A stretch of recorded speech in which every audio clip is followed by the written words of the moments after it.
week's episode of It Takes Grit. You are lucky that we've even just hit record because my dear friend Jacquelyn and I have just been chatting away for the last 30 minutes. We've just been putting the worlds to rights, talking all things childbirth, talking all things having a home birth as well. So I'm so excited for you to hear from this powerhouse. She's best known as Action Jacquelyn. If you've not already seen, we actually did a couple of videos a few years ago. I used to live in California, so we got connected over there. She's the owner of Barre Definition, an amazing, beautiful fitness app. I've just loved watching her journey. She's got a 1-year-old called Coco. And Jacquelyn, I'm just so excited to have you here on the show. Welcome in. Oh my gosh, it's so fun to be here. Finally, this is so fun. I love it. I love the way you also say Action Jacquelyn. You always have it's like Jacquelyn. I can put that on speed dial for you. I can put it in a voice note. Anytime that you're having one of those days, you can just listen to my voice. I love it. I love it. You've got a great voice. Thank you. Well, tell us a little bit about, we'll just kind of recap your story a little bit so people kind of find out a little bit more about you, like where you started, how you kind of got involved in fitness and health, and then, how you've created this amazing, online community and fitness brand today. So kind of like take us back a little bit and share a little bit about who you are. Yes. I gotta silence my things. Okay. So yeah, I started as a ballerina. That's kind of where it all began. Was I was always a physical baby. I loved gymnastics, ballet, but ballet is really where I found my home. And then I went on to dance. I wanted to not even go to school. I was like, I just want to dance, ballet, and that's it. But I ended up going to USC. I became a song girl there, so I was one of the dancers. And then I went on. I kept dancing. I was like going out for auditions. I did all the commercials, like Disney stuff. And then I was dancing on the Clippers, the Los Angeles Clippers, and then I was a Laker girl for obviously the Los Angeles Lakers. So I did a lot of dancing. I even did ballroom dancing. I was competing in ballroom. So dance movement was kind of my thing. I got certified in Pilates when I was 17, like super young. Before Pilates was super hot. This is a long, long time ago. It was just part of our ballet training, which was really cool. Just all about, your core and cross training for ballet. So yeah, and then I started posting on Instagram, just beautiful like leaps and arabesque and splits on the beach, like sunsets and things. I'd just go out with a friend and we just would take photos, and it just really started happening organically. I would post photos and everyone would be like, "Oh, that's so beautiful. I would love to know how to do the splits. Like, how do I do that? Like, how do I get flexible?" So I just started teaching people. I feel like I was kind of like one of the first people on there really, really teaching. Like I'd do tutorials and little graphics with arrows and saying like right, wrong. Those ones went viral. And I always felt like I wanted to give something, like I liked posting like beautiful photos, but then I wanted to show people how to do it, really educate them and teach them. Because I love teaching. I've been teaching all that while I was dancing. I had celebrity clients up in LA. I was doing the LA hustle, just driving around, teaching, dancing, auditioning, just, just going crazy. But doing everything that I love doing. And I was like, I can't do this forever though, this is gonna run out and I want to have a family one day. So I was very entrepreneurial. I did get my entrepreneurial degree at USC, a business degree, and I was always wanting to have my own business of some sort. So I was always looking and searching for how can I create longevity. That's what I always think of. And so, as soon as I kind of got the drift of like teaching online and starting to do some challenges online, I started to see, okay, this could actually be something, right? Especially since you literally had the world at your fingertips. So I started to create courses online. So yeah, I've been at it for a while, and it's just a learning process of just figuring out how to speak online, how to sell, how to be authentic, how to do all those things, how to run a business. Yeah. So, and now, I was able to do courses. Finally, I launched my app. We rebranded it. And now here we are, Barre Definition. It's a barre and Pilates app for women. And my goal was always to help women feel beautiful and graceful in their skin, help them feel strong, because I love feeling strong. I think that was one of the hardest things postpartum, is just not feeling strong, because you lose so much strength, which is natural. But when I got to rebuild my strength, I'm like, oh, I love this feeling. I love feeling strong. Love feeling comfortable in my body. So I just always would like to help women do the same. I love it. I remember your very first photos, the do and the don't. Like I remember that because we both been going up this, this thing for Yeah. like a decade plus. Like we're like, Yeah. oh, like we started this stuff, right? So I just love just like watching through the journey. When you first got started, like you're a hustler, you're a worker. When Coco came along, like well, she's a year old now, right? How Yeah. did that change for you? How did you kind of set up like, I know I've got work to do. Did you take time off? Like, how did your schedule change when you were like, now I've got a newborn? Yeah, it's a huge transition and life adjustment, but that whole time I was pregnant, I spent the whole time prepping and building out a team because I wanted to step back as much as possible. So that was always my goal during pregnancy. Like my doula was like, "You need to take time off." And I was like, "I'll take time off when the baby's here, you know?" Because right now I can just focus. So I really focused on building a team of people for the business, and just always figuring out how to work smarter, not harder. And like, can I eliminate this? Can someone else do this? Like every single thing I did, I was like, can somebody else be doing this? Or can I set this up so someone else can do this? That was always what I was doing every single day, to the point where like now I just focus on creating the new programs for the app, which is what I love doing. That's what I want to be, is like the trainer for the app, creating the programs. And so that's like where I mainly focus on.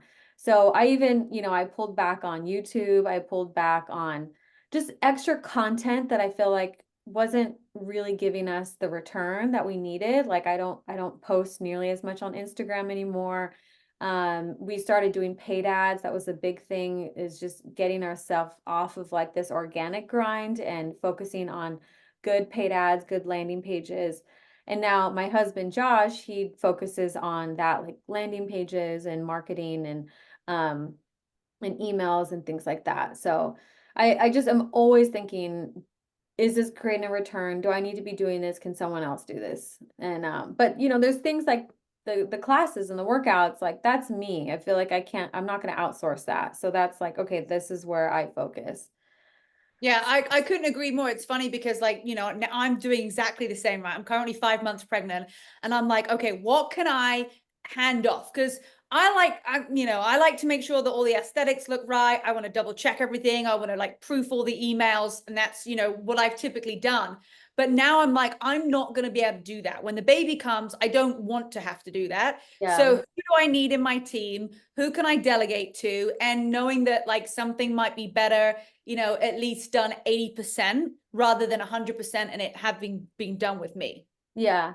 Yeah, because then when she came, it was like I didn't care about anything but her. It was like I've been so incredibly motivated and so driven, and like I want it, want it, want it. And then when she came, it was like I don't care. It was just like this weird feeling of like I don't care about anything that goes on around this in this world. All I care about is her. Like it was just this like a switch, and it's just she's there in your arms, and I'm like, I just want to be with her. I want to make sure that she's happy, that she feels loved. And so it was a huge transition to just even get myself back into like working again. I was like, there was a part of it for a while I was like, I don't care. But then it was like, okay, she got a little older and I was like, I do care. But it was just, it was just a different motivation. Like my focus and my brain power was on her. Now I understand like mom brain, because it's like your attention is split all the time. Like even right now, I'm like, okay, is she doing okay? Is she fed? Do I need to feed her? Right? Like you're always constantly thinking about that in the back of your head, and it's just different. But I mean, I love it. Like like I was saying, like you love a challenge, I love a good challenge. I feel like this of course is a good challenge for me, but if anything, like this is our longevity, this is our legacy, this is who's going to be taking care of us one day. And so I want to give her everything, but I love being a mom. I don't know what the original question was, but That's perfect. What's your schedule like right now? So now she's what? She's a year old, but she's 13 months right now. How old is yeah, she right she's 13 months now. Yeah. now? So And she So looked so we, cute the other day when you dressed her up in a little 80s workout outfit. Oh my gosh. I was like, this is a mini you. Like she looked the part.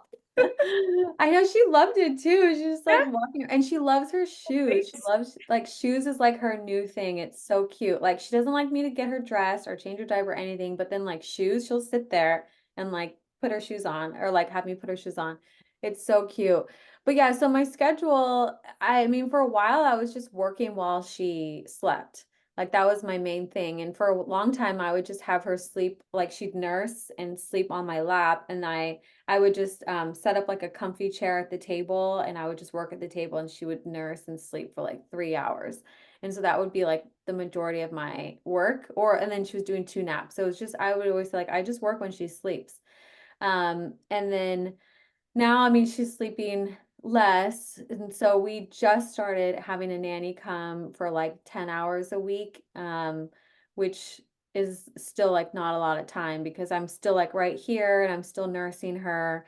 But it's just enough for me to be able to like, I get to like go work out, or, I can just have like a little mental space, like do something like this, like a podcast, and that gives like a little bit more space. But it took me a long time to like feel comfortable having a nanny like that. So, she's already 13 months and we just started doing this. So it was, a year mainly just all me. And then of course Josh is around, he's at home. But he works a lot. So yeah, it's a transition for sure. And I think that's where I really cut out stuff. I'm like, no, I'm not doing that. I gotta find someone. I feel like the first couple months that she was born, I would spend all my time like I was on Upwork finding somebody to help me with certain things, like help with the Facebook group, help with more customer service, get a project manager. Like we got all those people in place, and that has helped a lot. And in the beginning, they sleep a lot. So I felt like in the beginning, I was like, oh, this is easy. Like she sleeps so much. I was like caught up on my emails. Like I was putting like picture albums together because she just slept so much. And then all of a sudden, like 6, 7 months, you're like, why aren't they sleeping anymore? And then, yeah. So it's just, I think you just learn and you just figure it out, as you go along.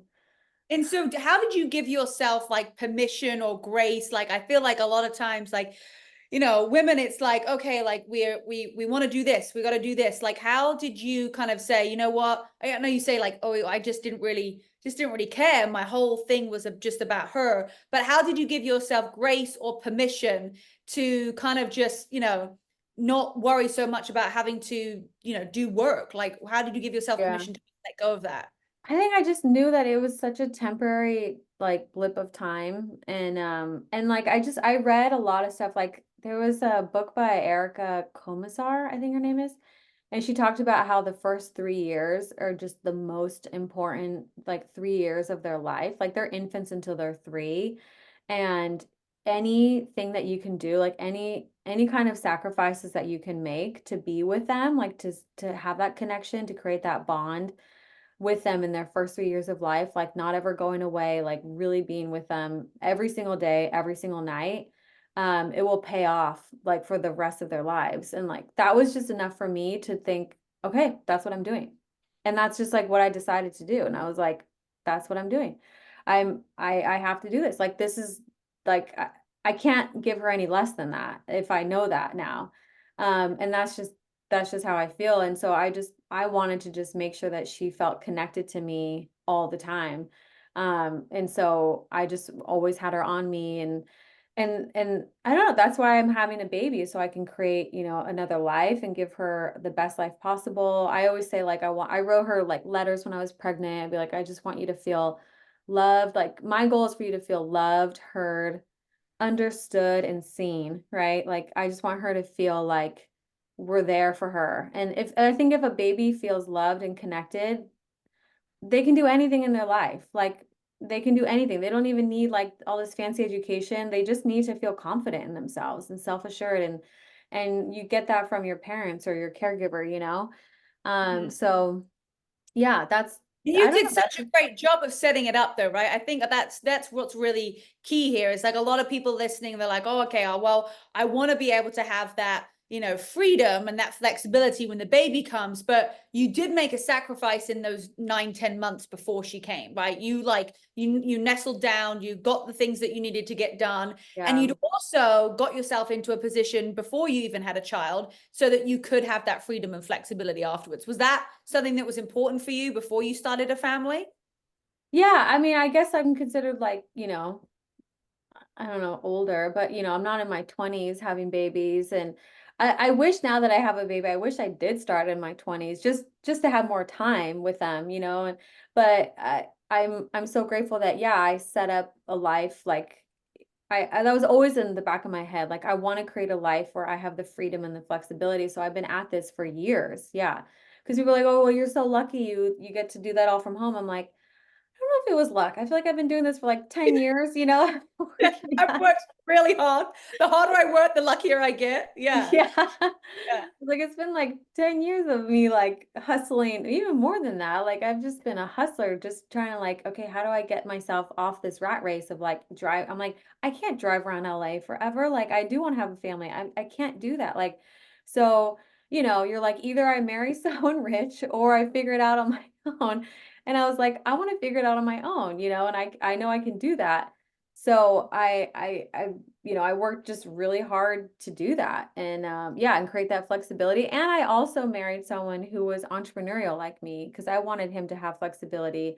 I know everyone would always be like, what's wrong with you? Why don't you just date the normal guy who like has a, finance job and does well and, and I'm like, I don't want that. you know, they're like, well, that's why you're single, so they're like, I wanted someone entrepreneurial. I wanted someone who was kind of wanted to do that kind of life with me and take risks and be more adventurous with their careers and create something for themselves. So yeah, it And you probably guys made really dating make an hard. amazing team.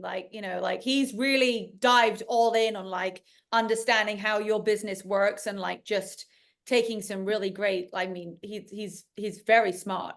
Yeah. Yeah, he's very smart. I mean, I knew that when I met him. I was like, this guy's smart, he's a very aggressive, very but I like that too because I knew that's how he would be in life. Like he would always he just came right up to me and was like, what are you doing? What's your name? Like all curious and stuff. So that's why I'm like people would always be like, "Oh, you should just go talk to him. Go talk to him." I'm like, if he doesn't have the guts to come talk to me, like He's not going to be a guy I want to date. yeah, I'm like, I don't want some passive guy. I want someone who's gonna come up to me and be like bold and, take that risk. So it just took a couple extra years, you know. That's fine. I think we both found the right person in Yeah. like very similar like stages of our life. Jacqueline and I go way back of all sorts of dating history, and that's probably for another podcast. Yeah. Okay, we got some funny stories. I was with Jacqueline when I chipped my tooth on a prosecco glass. That was a great night. That was a great night. I'll never forget that night. We've had some really great nights together out in Newport Beach. So we'll flip from cracking my face on my teeth with a prosecco glass to having children, which now we're in this both stages. Look at us, we're so mature. We've So grown up mature. so much. My gosh. Um, let's talk a little bit about childbirth. And you had a home birth, and when I first saw you had a home birth and it was your first child, I was like, oh my gosh, she is so brave. Like, I could never do that. And like, Are you almost to a point, kidding? like, You is climbed she Everest. crazy? I know, but I'm like, you had a home birth with your first child. Like, I was thinking in my head, like, I could never do that. And then I went to, I came out to California last year and I got to meet Coco and I saw you and Josh and we got to hang out together with Luke and then I was just like, gosh, like maybe this is something that like I could do because I started to learn, to really just like dive into your story. And literally now I'm sat here a year later planning to have my own home birth really because of you. But when I first saw it, I was like, this woman is nuts. Like she is crazy. So let's just rewind. Tell me, like, why did you first of all want a home birth? Like, where did that even come from? Who did you get inspired by? Yeah. No, I love it. I love that I'm like, you climbed Mount Everest. How could you ever think that anything is impossible for you? You know, this is your new Everest now. Um, uh, You can definitely do it. But I first heard about Lindsay Mealis on the Paul Saladino podcast. It was like just a random episode.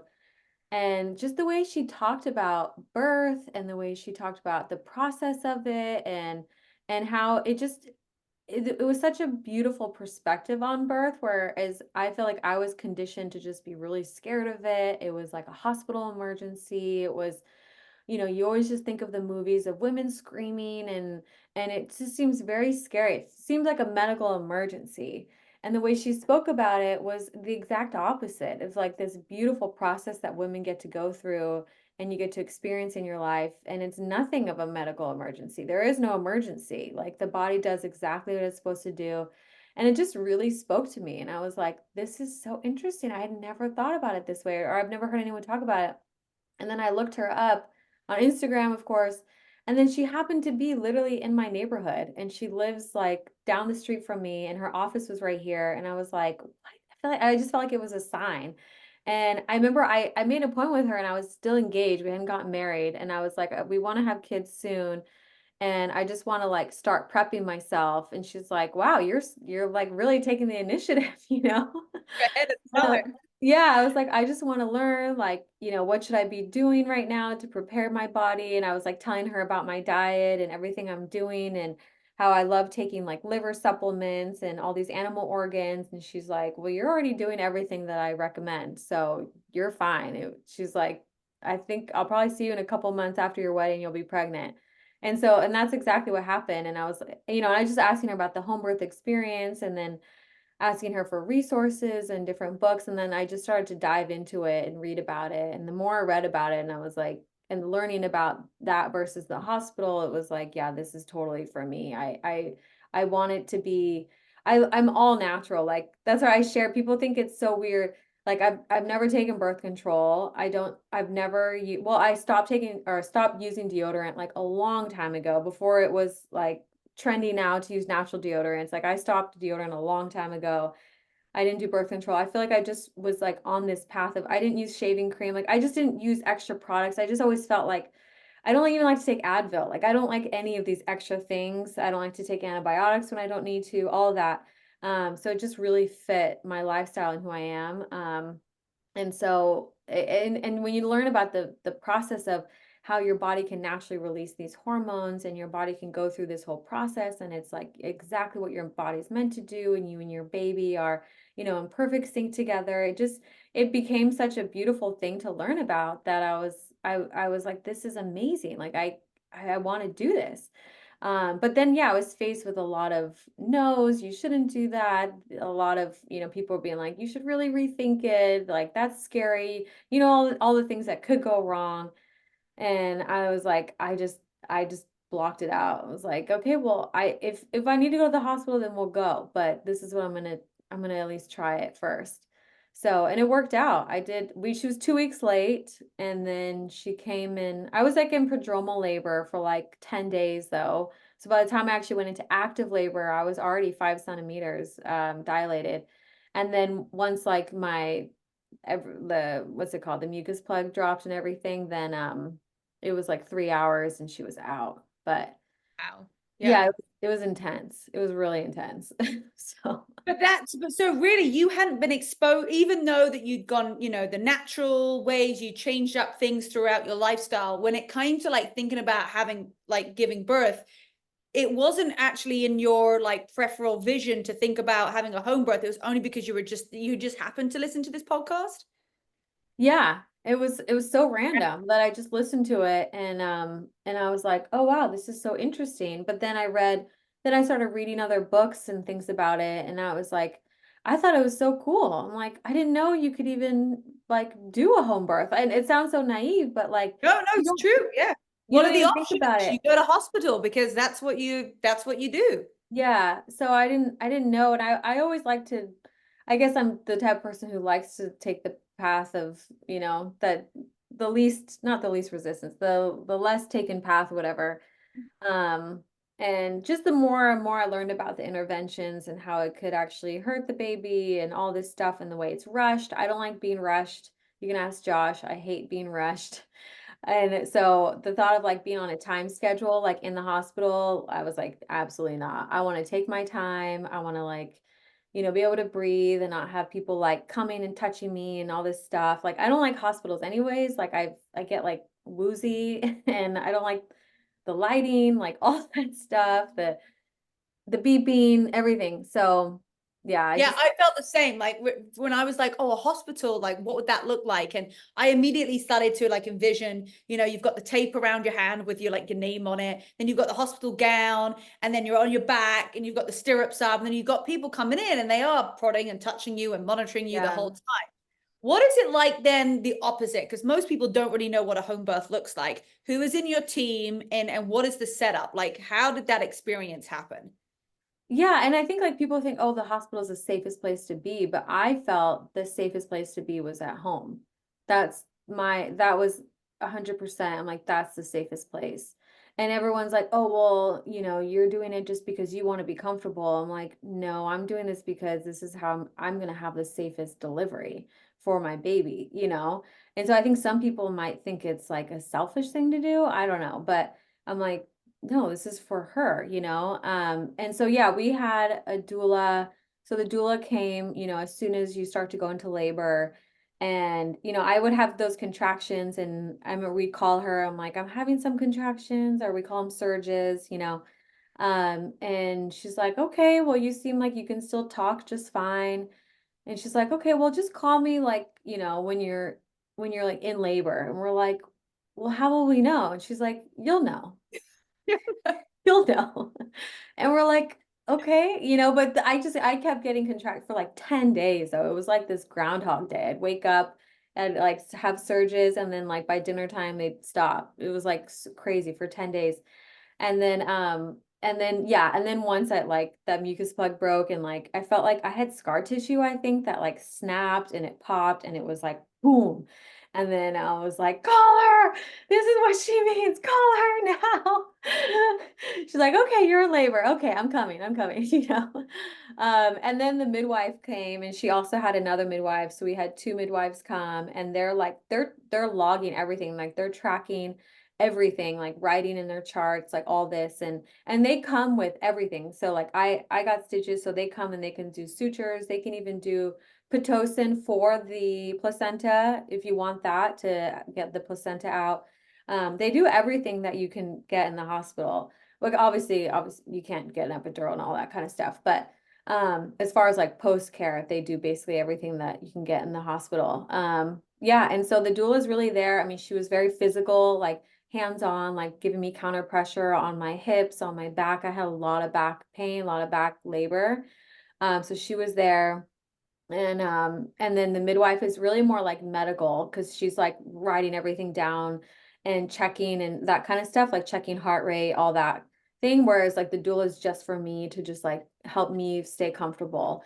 And it's funny because we filmed it, and like Josh, you see Josh just kind of like pacing around. He's like walking really fast from the family room to the hallway. I'm like, where were you going? Like, what are you doing? He's like, I don't know. I needed to feel like useful. I was trying to like get you water, do something, like check on this, check on that. He's like, I didn't know what to do. So yeah, it was a cool experience. I mean, all of them were so great. And then, the baby comes, and they're just like, it was cool because they just like stood back, and I just got to like hold the baby, and then I just got to walk, into my bed, and we had everything prepped in the bed. So we put like a lining on the bed, and then the sheets, so that because there was like, all the liquid and stuff, and I got like these cheap sheets to just in case it got all messy and stuff. And then but we just got to like lay in bed, and then and they did all the things that they needed to do, and she latched like right away, and they weighed her, measured her. It was just such an amazing, beautiful experience. And then they were preparing my food. So I had my food. I'm like so particular about my food. And so they like heated up my food that I had ready, and they brought it in, and then all of a sudden they were like, okay, we're gonna go. And I was like, wait, where are you going? What am I supposed to do now? Where are you going? They're like, well, it's time to go. It's already 10 o'clock, because she was born at 6:30, and they left around 10:30. And they're like, it's 10:30. We've done everything. You're fine. She's perfect. You're perfect. Everything is good to go. Like, But my midwife is so good. Like if I ever need her, like she's like, I'll be near my phone all night. If you need anything, it doesn't matter what time, you can call me, text me. I'm like, okay, but do you need to leave now? Like, what am I supposed to do? Like there with the baby. I'm like, oh, it's just me. And, we're like, oh, geez, okay, bye. It was kind of like a weird thing for them to leave. And we're like, oh, it's just us and the baby. Yeah, because after that, they're like, you've got it, right? It's Yeah, like, yeah. They're like, you're fine. You've got it. Of course they tell you like, you just watch out for, because I think I was so scared of like that first 24 hours. Like, what if she gets a temperature? What if she does this? And they're like, you'll know, like if she's off, you'll know if she has a temperature or if anything happens, like you'll know. But right now she's just going to be, she might cry a little bit, but you just feed her and change her diaper, feed her, change her diaper. And I'm like, that's it, there's nothing else. What Yeah, talk and then to she me actually about? like, oh, Yep, carry on. oh no, I was saying, and then she just fell asleep like on my chest, and then we ended up like I went on my side, and she was just like I was laying down and like side nursing her, like sideline nursing her, and then we just ended up sleeping like that, and because I know in the hospital they like take into the crib, and then but I was able to just like sleep with her all night like that, like laying next to her, nursing on and off. And then we still do that still to this day. She just sleeps right next to me. And so I've never had her sleep in the crib ever. I have a crib and it just has like all these stuffed animals and and Josh's laundry. And yeah, and it was I mean, of course, and then I didn't plan on co-sleeping at all. I didn't know it was like a thing. I didn't know it was like a controversial thing either. And then I started reading about it. I'm like, oh, it's called co-sleeping or like bed sharing or all this stuff. So then I started to I do a ton of research. And then I started to research about that and like how to make it safe, how to do all that. And so of course, like then I was made sure What that it is the controversy over it? Because it's interesting because my chapter last night that I was reading was literally about co-sleeping and about then bed sharing. Like, what have you researched? What have you learned? Well, I mean, I think what I feel like simply it comes down to connection. Like your body physiologically is so connected to your baby, right? Like when you sleep together, your heart rates sync, your breathing is syncing, your like everything is synced together. Like it's so funny because like when I yawn, she'll yawn. If I like to, when you're sleeping, you're like you just kind of take a deeper breath. She does the same thing. It's like you're so in sync together. And so I think when you any like literally the more distance there is from you to the baby, they've done studies where like your milk supply goes down. So it's like the closer the proximity, the better your supply is, the better connected you are, right? So I think the more connected you are to your baby, the easier it is to take care of them because you're already like so in sync with them that you know what they need, right? Like it becomes harder if you cut that off. This is how I feel. And they're in a different room. It might be more challenging to know what they really want because you've kind of disconnected yourself from the baby. And so like when I started reading about that, I'm like, oh, that is so cool. I love that you can be connected like that and really like tend to their every need. And so I loved it. I was like, I'm not like a super like snuggly, like lovey-dovey person either. And so I kind of surprised myself that I loved it so much that I wanted to be there with her and like and lay with her. But also I was in so much pain that sitting upright, it was so uncomfortable for me. And so laying down was just so much easier. And also I didn't want to like get out of bed. And I had the side sleeper and I tried putting her in there, but I was like, she's so far away and she's so little. And so I would just like, I just wanted her right next to me. And then we just kept doing it. And it's just, I think it's great. Like I sleep well. Now she just latches on. I don't even know. And I'm sleeping but I'll kind of wake up a little bit. Again, like you're so in sync. Like there's no one who's going to protect your baby more than you. Obviously, if you're on drugs, you're taking medication, you're drinking, then you create that disconnect. That's going to alter that connection that you have. But otherwise, there's no one who's going to be more in sync and know what that baby needs more than you. And I think when you learn about that, that's so empowering because it's like you give that your power back and like I had a chiropractor that I loved too throughout my pregnancy, and she was always like, "You delivered your baby. Like, no one else can say that. Like, you delivered your baby. It wasn't so and so delivered me, this hospital delivered me or us. It's like, you delivered that baby. You take care of your baby." And when you come at that standpoint, I think it's so much more empowering. Like, I have felt so confident being a mom and like knowing exactly what she needs, you know? And I think for me, it started there, like during birth and that whole process of how I brought her into the world. So, Think that like, will you just continue to doing the bed sharing right now? Like, what do you have a plan? Like, I'm sure people listening to this is, how long is she going to continue this, or like, yeah, do you I, feel? I don't know. I don't, I'll figure it out. I think I'm always kind of like that. Like, I'll figure it out as you go. Like, well, I've heard you say that too. Like, you build the parachute on the way down or something. Like, you just kind of figure it out. Like, it's working for us right now, and we'll see, you know, when the next one comes and stuff. But she does her naps totally fine on her own now. She didn't. I did contact naps until 10 months, and then she started to sleep on her own. So, you know, she does her naps totally. I still nurse her down to sleep, and I don't know, we'll figure it out. We'll figure it out as we go along. Maybe she'll want like her own little bed. I feel like sometimes this is how you create that independence, that, you know, instead of like forcing the independence like too quickly before they're ready, because they're infants until they're 3. And I'm like, when she's ready, you know, she'll maybe want to have her own bed, or I don't know. We'll figure it out, you know? No, I love that. I love that perspective of it, because I think so many people are like, there's a certain, month that they should be doing this, and a certain month they should be doing that, and there's all this should be doing. Yeah. Going back to the childbirth, there was a moment, we were talking about it before we started the podcast, because I know everyone's going to think like having a home birth, like you can't have any medication. Was there any point that you were like, I can't do this, I need to go to the hospital? Yeah, definitely. Absolutely. I was like, what the hell did I get myself into? This is why everybody gets an epidural, because this is literally insane. But but I'm like, but you know, I had my team there reminding me of why I wanted to do this, you know, because you have those conversations, and I was fully committed. I wanted to be in it, but I didn't know the intensity of it, of, you know, of I don't know, maybe mine was, it seems like mine was more intense. So when I talked to other people, because mine was 3 hours, and some people have a longer birth, which I think might be even easier. People think shorter births is better, but I think it's so intense because your body has to move so quickly. And I didn't have much break in between. Like, I would literally be able to take like one deep breath, and then the next contraction was there. So I didn't have like, people were like, oh, it's like 2 minutes and 1 minute. I'm like, I had like 30 seconds. Even I don't even know if I had 30 seconds. It was just like one long contraction. So, you know, mine was like super intense.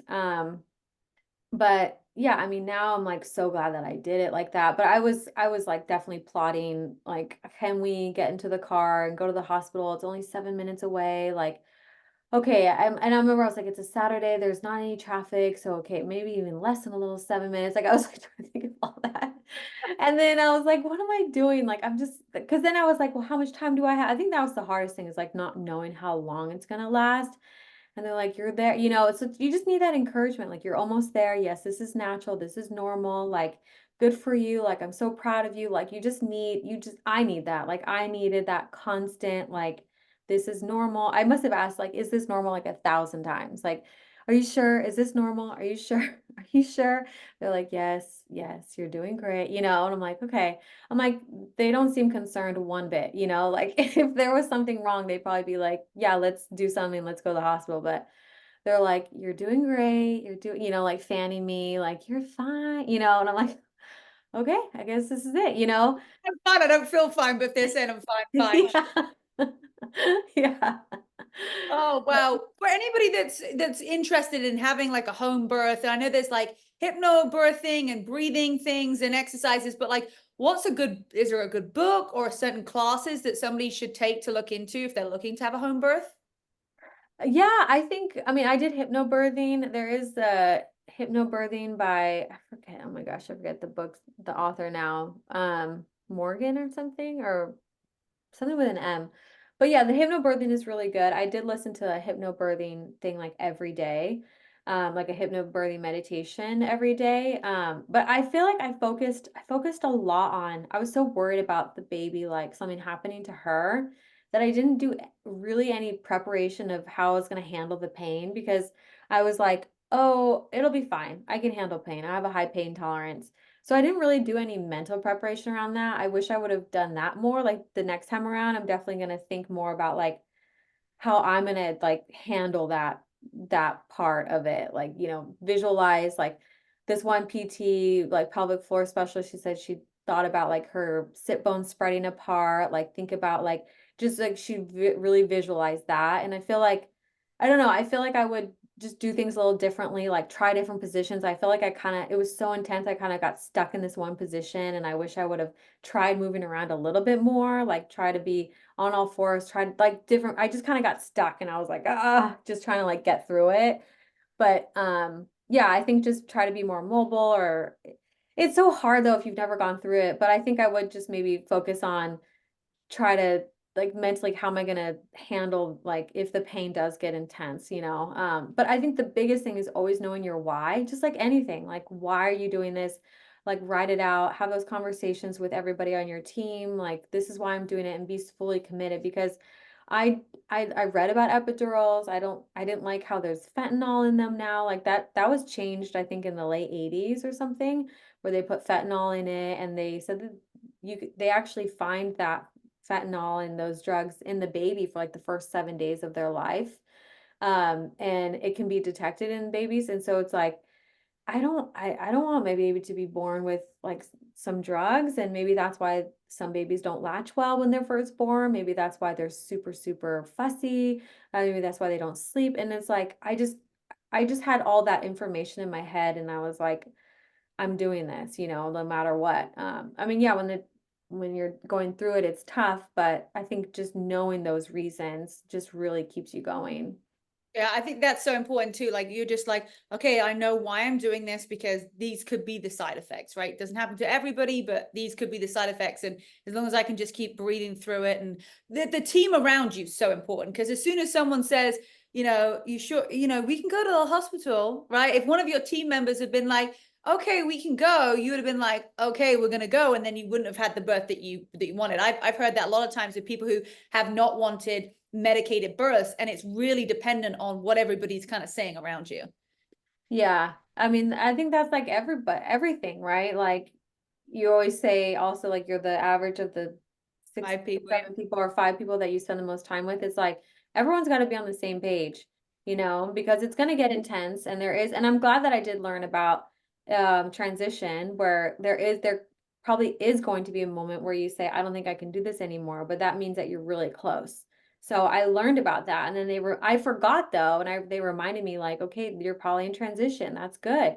This is a good sign. That means the baby's about to come. Like you're really close. So, having that encouragement and reminder, because when you're in it, it's like so primal. You're like, I didn't remember that. Mhm. But I think being educated, like reading on your own, and not being educated from like just one source, like I talked to so many women who had home births. I talked to the women who had hospital births. Like I really did my due diligence in learning about it, and knowing what I was getting myself into. But I'm a researcher like that. Like I need to know all the answers, because I also like to have the answers. Like when people ask me questions and they like start to question me, I'm like, well, I did this research, or I did that, I learned this. And maybe I'm just a little bit more defensive, but it helps me to just like, stay committed for sure. One of the books I read, and I'll have to I have to share it with you, because it's all about stats. It's just the facts, and it's like Yeah. she has her opinion in the book, but like she's like, it's the probability, right? It's like this happens in 1 in 100. Is that worth your risk? That's up to you. That's your opinion of whether you want that. So I can't remember the name of the book. It was the second one that Yeah. I read, but I'm like, you'd really enjoy that. Well, So and so also like a lot of stories like are so incomplete. Like people say, "Oh, well, this happened and then they went to the hospital." And I'm like, that is such an incomplete picture. I don't know anything about this woman. I don't know anything about her health history, her diet, what she was doing, what like to prepare, any of her genetic. Like people always get these scary stories, and I'm like, that is such an incomplete picture. Like, do you know all these other things about them? Like, that's the first thing I always say. It's like, well, there's a lot of information that's missing from this, first of all. So we can't just take this isolated thing and say, like, well, she was late and she went to the hospital, or she was late and then the baby like this, it's like, well, you told me nothing else about this person or anything, and so those kinds of stories I always say, I'm like, well, that's an incomplete picture. Let's not freak out because we don't know anything else about this person and their history. So Yeah, just that always, recently I had someone say everyone that we know who wanted to have a home birth like went to the hospital. I'm like, well, one, how many people is that? Is that one or two? Right? yeah. And like, did they really prepare for a home birth, or is it like a kind of a thought process? And then what was the reason? Like, again, I'm glad that you said that, because it's like everybody we know wanted a home birth and they ended up at the hospital. You'll probably just end up at the hospital. I'm like, well, the 3 people that I know recently who've had a home birth have not ended up at the hospital. So I'm going to focus on those stories. So yeah, Yeah. no, I totally agree with you. So for you, as like Coco grows up and like work schedule, just final, like as we close out here, like what does that look like for you? Do you think you'll ever go back to like the grind that you did before? Do you feel like you've got this new flow? Like, how do you feel like your schedule's going to be moving forward? Um, yeah, I don't know if I'll ever go back to that grind. Because we want to have more kids. So I think we're always thinking about how do we just be more efficient? How do we be more efficient with our work? Doing paid ads, like I said, has been great because you make one really good video and you use it for an ad for a while, and we're just always thinking of ways to just be more efficient. And then I think also hiring a team, you learn how to manage people and you learn how to like spot good talent. We've had so many people that we've worked with and we're like, oh, this didn't work out. We need to find someone else, find someone else. So it's like really putting in the time to find really good people. Like we just found like someone to help us with our emails and they've been doing great, but it took like a few tries with different people. But yeah, I mean, I love business. Josh loves business. Like, I think we'll always be running some sort of business. Like, I always think of like, okay, what are we going to do next? Like I would love to, we always talk about how we would love to have a farm. We would love to have, like, I want to start like a tallow skincare or like, I don't know, like we're so entrepreneurial, like we're always going to be doing something. And what's cool is like the older that they get, the more that they can get involved with it. I read about like parenting now, and the more you can involve your kids in things, the better, right? And so I think that'd be so cool to have some sort of business that they can get involved with and participate. So it's never going to be like this black and white thing of like, oh, this is work and this is life. It's like it's always for us, it's always like one big part of our life, which is so cool. So that's and you can design that for yourself. Anybody can. Um, and yeah, but my focus is always going to be her. And it is weird. Like there's some days where it's slow and we're just like hanging out at the park. We're like busy, but then I'm like always hanging out at the park and kind of slow. And it is kind of a weird transition to be like hustling, hustling, hustling to like just hanging at the park, you know? And it's nice though. It's teaching me how to slow down and how to appreciate like small moments and the little things in life. Like I don't always need to be going. And so it's teaching me a whole nother way of living too, of just like enjoying these small things with her, which is kind of cool. So it's a totally different pace of life. But I feel like I'm good here. I don't necessarily want to go back to just like running myself to the ground every single day. So yeah. Well, you've done the work so that you can have that freedom and flexibility, right? It's like you've put in your dues. So yeah, Yeah. it's been amazing watching your journey from the before and after photos of like, don't do this, but do this. Like, yeah, I remember those posts. Like, that's probably what got me over to seeing your channel. But tell everybody where they can find you on all of your different platforms, and then also your app as well. Yes. Action Jacquelyn, as you say, is my Instagram and YouTube. I still have a ton of workouts on my YouTube. But also our app is called Barre Definition. And so on there I have prenatal, postnatal programs. I have a program called Ab Rehab that's really cool that I help walk you through your pelvic floor and breathing and core exercises and all that. And then I have a 90-day barre program. I'm coming out with a classical ballet program. And we're about to launch our own protein powders, which is awesome. And then we have all of our cool like workout equipment there. So yeah, it's awesome. We have a beautiful community of women that love that low impact lifestyle of barre and Pilates. So yeah, I'm glad that you guys are all here and listening to us. Yeah, I love it. Well, we're going to put all of those links below. Thank you, Jacquelyn, so much for your time. Really appreciate it. So great catching up. And then everybody make sure that you go and give her a follow, give her some love, and we will see you on next week's episode of It Takes Grit. Bye, guys. Bye.